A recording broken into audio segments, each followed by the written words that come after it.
الحمد لله رب العالمين والصلاة والسلام على أشرف الأنبياء والمرسلين نبينا محمد وعلى آله وأصحابه أجمعين أما بعد. கனிமிக்க சகோதர சகோதரிகளே, கொள்கை சார்ந்த இந்த வகுப்பில் மனிதன் அல்லாஹ்வுடைய ஒரு அற்புதமான படைப்பு, இது தொடர்பாக சில விஷயங்களை நாம் பார்க்கலாம். அன்பார்ந்த சகோதர சகோதரிகளே, அல்லாஹ்வுடைய படைப்பினங்கள் ஏராளம். மனிதன் ஆராய்ச்சி செய்து பூமியில், கடலில் வாழக்கூடிய பல உயிரினங்களை தேடி ஆராய்ச்சி செய்து இத்தனை 1000 வகையான உயிரினங்கள் உண்டு, இத்தனை லட்சம் வகையான உயிரினங்கள் உண்டு. சொல்ல போனால் அமேசான் காட்டில் இன்னும் கண்டுபிடிக்கப்படாத, இன்னும் மக்களால் அறியப்படாத பல வகையான விலங்குகள் இருக்கலாம். ஆழ் கடலில் கூட பல வகையான படைப்பினங்கள் இருக்கலாம், இன்னும் அதை கண்டுபிடிக்கவில்லை என்றெல்லாம் சொல்கிறார்கள். இன்னும் கண்ணுக்கு தெரியாத படைப்பினங்கள். இப்படி ஏக இறைவன் இருக்கிறான், அவன் வல்லமை மிக்கவன், யாவற்றையும் செய்து முடிக்கக்கூடிய ஆற்றல் உள்ளவன் என்பதற்கு இது எல்லாமே மிகப்பெரிய ஆதாரம். அல்லாஹ்வுடைய இந்த கணக்கில்லாத இந்த படைப்பினங்கள், அந்த படைப்பினங்களுக்கு மத்தியில் மனிதன் என்கிற இந்த படைப்புக்கு படைத்த இறைவன் ஒரு தனி படைப்பு ரீதியாக ஒரு சிறப்பை வழங்கியிருக்கிறான். தீன் அத்தியாயத்திலே சொல்லும் பொழுது, தீன் என்கிற சூறாவில் لقد خلقنا الانسان في احسن تقويم, நிச்சயமாக நாம் மனிதனை அழகிய வடிவத்தில் படைத்தோம் என்று, மனிதன் அழகான உருவத்திலே, அழகான தோற்றத்திலே, அழகான வடிவத்திலே படைக்கப்பட்டதாக அல்லாஹ் சுப்ஹானஹு வ தஆலா சிறப்பித்து சொல்கிறார். அது மட்டுமல்லாமல் அல்லாஹ் சுப்ஹானஹு வ தஆலா 17வது அத்தியாயத்தின் 70வது வசனத்திலே சொல்லும் பொழுது, وَلَقَدْ كَرَّمْنَا بَنِي آدَمَ, நாம் ஆதமுடைய பிள்ளைகளை, அதாவது மனிதர்களை கண்ணியப்படுத்தினோம் என்று சொல்கிறார். وَلَقَدْ كَرَّمْنَا بَنِي آدَمَ. ஆக பல விதத்திலே மற்ற படைப்பினங்களுக்கு மத்தியில் மனிதனுக்கு படைப்பு ரீதியாக ஒரு தனி சிறப்பு, ஒரு தனி கண்ணியம். அல்லாஹ் பல விதத்தில் மற்ற படைப்பினங்களுக்கு மத்தியில் மனிதர்களை மேன்மைப்படுத்தியிருக்கிறான். அப்படி இருக்க அன்பானவர்களே, அல்லாஹ்வுடைய எல்லா படைப்பினங்களும் அந்த படைப்பில் சிந்தித்து பார்த்தால் இதை படைத்த இறைவன் நிச்சயமாக இருக்கிறான், மேலும் அவன் ஒருவனாக தான் இருக்க முடியும் என்பதற்கு சாட்சி சொல்லும். அதே போல்தான் அந்த படைப்பினங்களில் அற்புதமான ஒரு படைப்பாக இருக்கக்கூடிய இந்த மனிதனும் தனக்குள் அந்த மனிதனை படைத்த இறைவன் ஒருவன் இருக்கிறான், அவன் வல்லமை மிக்கவன் என்பதற்கு சாட்சியாக இருக்கிறான். மனிதனே, அவனே ஒரு சாட்சிதான். ஆகவே அல்லாஹ் சுப்ஹானஹு வ தஆலா 51ஆம் அத்தியாயத்தின் 61ஆம் வசனத்திலே சொல்கிறான், வஃபீ அன்ஃபுஸிகும் அஃபலா துப்ஸிரூன். அல்லாஹ்வுக்கு, அல்லாஹ் இருக்கிறான் என்பதற்கு சில அத்தாட்சிகளை அல்லாஹ் பட்டியலிடும் பொழுது, வஃபில் அர்தி ஆயாத்துன் லில் மூகினீன், பூமியில் பல அத்தாட்சிகள் உண்டு. அல்லாஹ்வை நம்பிக்கை கொள்கின்ற மக்களுக்கு அல்லாஹ் இருக்கிறான் என்பதை அறிந்து கொள்வதற்கு பூமியில் பல அத்தாட்சிகள் உண்டு. வஃபிஸ் ஸமாஇ ரிஸ்குக்கும் வமா துஅதுன், வானத்தில் பல அத்தாட்சிகள் உண்டு. இப்படி எல்லாம் சொல்லும் பொழுது அல்லாஹ் இடையில் சொல்கிறான், வஃபீ அன்ஃபுஸிகும் அஃபலா துப்ஸிரூன், உங்களுக்குள் நீங்கள் சிந்தித்து பார்த்தால் உங்களுக்குள் பல அத்தாட்சிகள் உண்டு, நீங்கள் பார்க்க மாட்டீர்களா? அஃபலா துப்ஸிரூன். ஆக மனிதன் ஒரு அற்புதமான படைப்பாக இருக்கிறான். மனிதன் தனக்குள் சிந்தித்து பார்த்தாலே இறைவன் இருக்கிறான் என்பதை அறிந்து கொள்ள முடியும். மனிதனுக்கு அல்லாஹ் சுப்ஹானஹு வ தஆலா கொடுத்த இந்த தோற்றம், இதுவே மிக அற்புதமானது. மற்ற படைப்பினங்களை காட்டிலும், மற்ற படைப்பினங்களோடு ஒப்பிட்டு பார்த்தால் மனிதனுடைய அமைப்பு மிக சிறந்த ஒரு அமைப்பு. இந்த முகம், இந்த கை, கால், பிளெக்சிபிளாக நடப்பது, உட்கார்வது, படுப்பது, வெளி தோற்றம் என்று பார்த்தாலும் அழகிய தோற்றத்தில் எல்லாம் படைத்ததாக சொல்கிறான். செவியை கொடுத்திருக்கிறான், பார்க்கக்கூடிய தன்மை, பேசக்கூடிய தன்மை, பேச்சு எவ்வளவு பெரிய ஒரு அருட்கொடை இது. ஆக வெளிப்படையில் தெரிகின்ற இந்த விஷயங்களே மிகப்பெரிய அத்தாட்சி. சரி, உள்ளுக்குள் மனிதனுடைய உடலில் அல்லாஹ் படைத்த விஷயங்கள் என்று பார்த்தாலும் மற்ற படைப்பினங்களுக்கும் உயிரினங்களுக்கும் அல்லாஹ் உடலுக்குள் இருக்கக்கூடிய ஆர்கன்ஸை வழங்கி இருக்கிறான். அதில் பல விஷயங்களில் மனிதன் தனித்துவம் மிக்கவனாக இருக்கிறான். அந்த விதத்திலே பார்த்தால் நம்முடைய பார்வையும் சரி, அல்லது நம்முடைய மூளை, எப்படிப்பட்ட அற்புதமான விஷயங்கள் இது எல்லாமே. இது எவ்வளவு பெருமதியான அருட்கொடைகள் என்பதை, அதில் ஏதாவது ஒரு பாதிப்பு ஏற்பட்டால் மனிதர்களாக நாம் நினைச்சுகிறோம், அதனுடைய பெருமதி உணர்கிறோம். மூளை எப்படிப்பட்ட ஒரு அருட்கொடை! எத்தனை விஷயங்களை நாம் படிக்கிறோம், பார்க்கிறோம், கேட்கிறோம், எல்லாமே அந்த மூளையில் பாதுகாப்பாக இருக்கிறது. மனிதர்கள் உருவாக்கக்கூடிய இந்த மெமோரி கார்டு, SD கார்டு, இதில் இத்தனை விஷயங்கள் தான் வரும் என்று இத்தனை GB, இத்தனை TB என்று சொல்லி கணக்கிடுகிறார்களா இல்லையா? அல்லாஹ் நமக்கு கொடுத்த மூளை, சுப்ஹானல்லாஹ், எத்தனை விஷயங்களை நாம் இதில் பாதுகாத்து வைக்கிறோம். ஃபுல்லாகிவிட்டது, இனிமேல் எதையும் பார்த்தால் கேட்டால் அதை ஸ்டோர் செய்வதற்கு மூளை இடம் இல்லை என்று இந்த மூளை சொல்கிறதா? ஆக இந்த மூளை சிந்திக்கக்கூடிய இந்த தன்மை, குறிப்பாக சிந்திக்கக்கூடிய தன்மை, அன்பானவர்களே, நம்முடைய இந்த பகுத்தறிவு, அல்லாஹ் நமக்கு கொடுத்த இந்த 6ஆம் அறிவு என்பது எவ்வளவு பெரிய அருட்கொடை. குறிப்பாக இது மற்ற படைப்பினங்களை விட்டு நம்மை மிக மிக தனித்து காட்டக்கூடிய, மேன்மைப்படுத்தக்கூடிய ஒரு அருட்கொடைதான் சிந்திக்கக்கூடிய பகுத்தறிவு என்கிற இந்த அருட்கொடையாகும். இந்த அறிவை கொண்டுதானே அந்த அறிவு இல்லாத மற்ற படைப்பினங்கள் நம்மை விட சக்தி வாய்ந்ததாக இருந்தாலும், பலம் வாய்ந்ததாக இருந்தாலும், அதை கட்டுப்படுத்தி வசப்படுத்தி தனக்கு தேவையான நன்மைகளை மக்கள் அதை கொண்டு அடைகிறார்கள். ஆகவேதான் குர்ஆனுடைய ஒரு வசனத்தின் விளக்கத்திலே ஒரு அறிஞர் ஒரு உதாரணம் தருவார். மனிதனுக்கு அல்லாஹ் இப்படிப்பட்ட மூளையை வழங்கி இருக்கிறான் பாருங்கள். அந்த மனிதனோ நினைச்சுகிறான், ஒட்டகம் போன்ற தன்னை விட பலம் வாய்ந்த ஒரு விலங்கு, தன்னை விட பலம் வாய்ந்த ஒரு படைப்பு. ஆனால் எப்படிப்பட்ட 30-40 ஒட்டகங்கள் இருந்தாலும், அல்லது ஆடுகள் மாடுகள் என்று இருந்தாலும், அதுக்கு பயிற்சியை கொடுத்து ஒரு 15 வயது சிறுவன், 12 வயது சிறுவனா இருந்தாலும் கூட ஒரு கம்பு கையில் வைத்து அந்த ஒட்டகத்தை ஓட்டி சென்றால் அந்த ஒரு சிறுவனை பின்பற்றி அப்படியே அந்த 30-40 ஒட்டகங்களும் போகுமா இல்லையா? ஒரு சிறுவனுக்கு என்ன பலம் இருக்கும்? ஆடு மேய்க்கக்கூடிய, ஒட்டகங்களை மேய்க்கக்கூடிய ஒரு சிறுவனுக்கு என்ன பலம் இருக்கும்? ஆனால் அந்த ஒரு சிறுவனுக்கு பின்னால் ஒரு செய்கை செய்தால் அந்த ஒட்டகங்கள்லாம் அப்படியே பின்தொடர்ந்து வருகிறது என்றால் எப்படிப்பட்ட ஒரு அறிவை மனிதனுக்கு எல்லாம் கொடுத்திருப்பான் யோசித்து பாருங்கள்.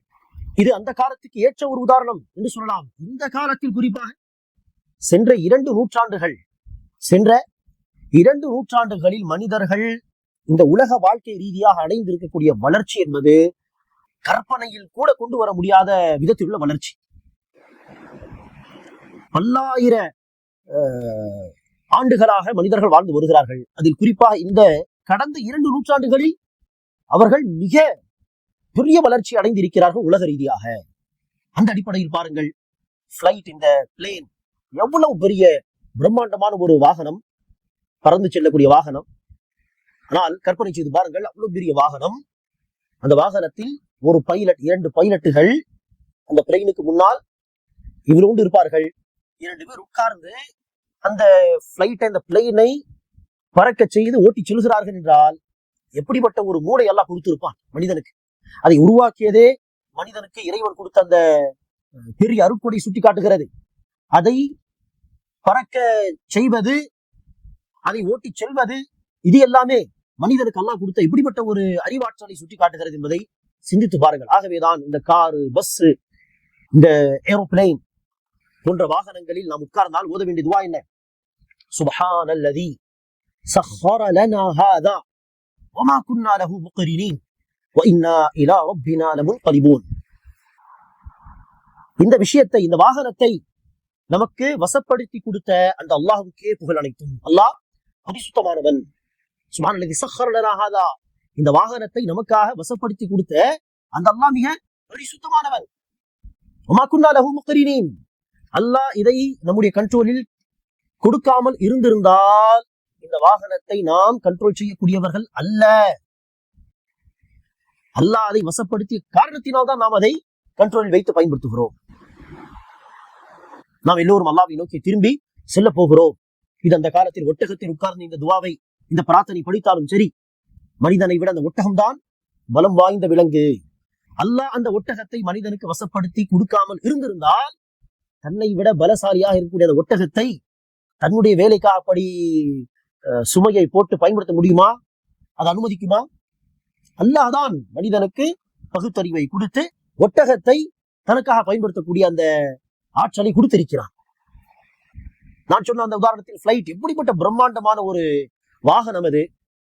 அல்லாஹ் அதை நம்முடைய வசத்திலே, கண்ட்ரோலிலே கொடுக்காமல் இருந்திருந்தால் அவ்வளவு பெரிய வாகனத்தை காத்திலே பறக்க செய்வது என்பது மனிதனுடைய ஆற்றலில் வருமா? யோசித்து பாருங்கள். அல்லாஹ் அந்த அறிவாற்றலை கொடுத்திருக்கிறான். கண்டுபிடித்து நாம் என்ன செய்கிறோம்? பயன்படுத்துகிறோம். இந்த செல்போன் உடைய பயன்பாட்டு, எங்கேயோ இருந்து கொண்டு யாரோ எங்கேயோ இருக்கக்கூடிய நபர்களோடு நாம் பேசுகிறோம், கம்யூனிகேட் செய்கிறோம், பல தகவல்களை அங்கிருந்து எடுக்கிறோம். இதெல்லாம் நாம் சிந்தித்து பார்த்தால் மனிதனுக்கெல்லாம் எப்படிப்பட்ட ஒரு மூளையை கொடுத்திருக்கிறான் என்று மனிதர்களாகிய நாமே வியப்படையும் அளவிற்கு இருக்கிறது.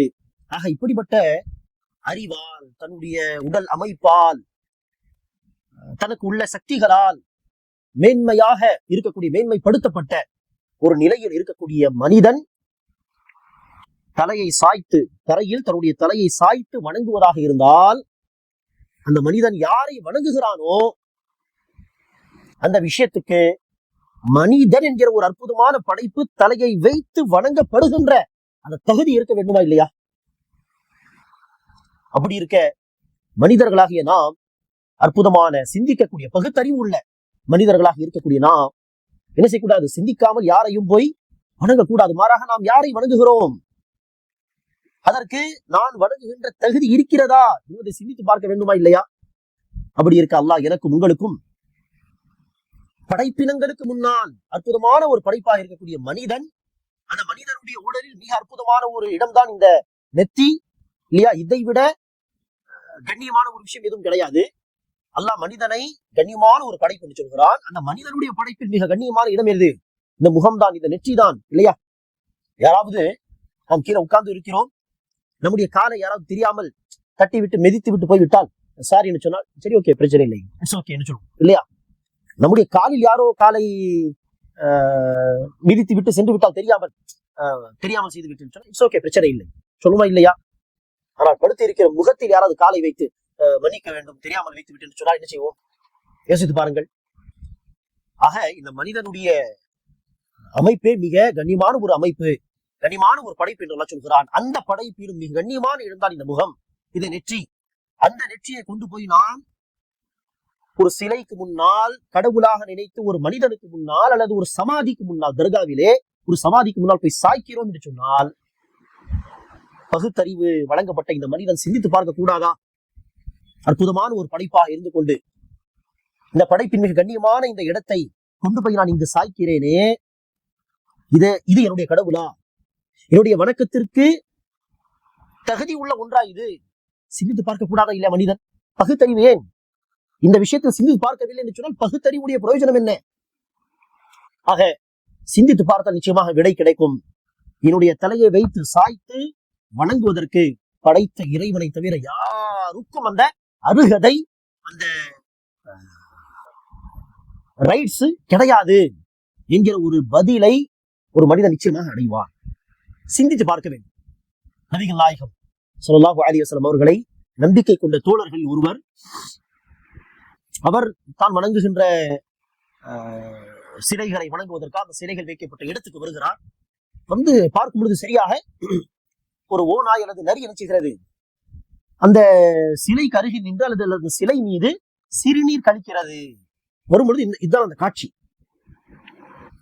இதை பார்த்த அவர் சிந்திக்கிறார், இப்படி ஒன்று நடக்கிறது, ஆனால் அந்த நரியை தடுக்க முடியவில்லையே. அப்படி இருக்க இந்த சிலை உண்மையில் என்னுடைய கடவுளாக இருக்க முடியுமா என்று சிந்தித்து பார்த்த அவர் என்ன செய்கிறார்? அடுத்த கவிதை வடிவத்திலே சொல்கிறார்கள்,